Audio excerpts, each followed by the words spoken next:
Yes, boys and girls. Okay. Gister aan kyk ek daar op Facebook. Het 'n ou ding gepost oor robot sekspoppe kan jy maar basies sê. En hy is so bly en dan gaan hy 'n girl kry sonder 'n neus en 'n naaltjieringe en tattoos en hy kan nou 'n girl kry. Jy weet. Wat hy terugpraat en al daai tipe goeders. Toe dog ek so op myself, jong. Die enigste oues, as jy nie 'n girl vandag kan kry nie, is daar iets fout met jou. Klaar. Dan is dit nie of jy's 'n sleg bliksem of jy's 'n dronkgat of jy moervrou is, jy het nie respek vir hulle nie.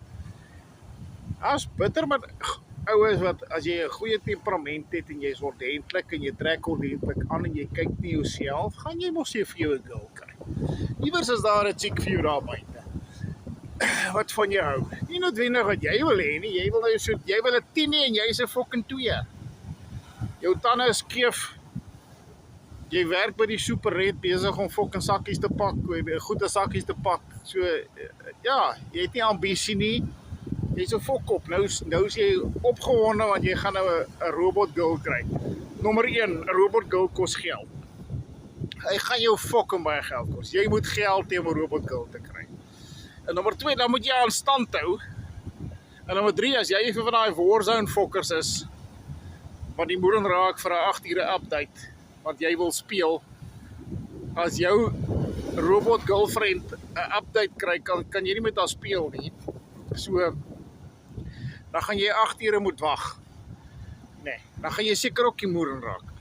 En dan gaan julle seker, en die oues wat die goed bliksem, nee, wat die vrou het so moer. Nee, hy gaan nou robot moer, want dit is sy ding, nee.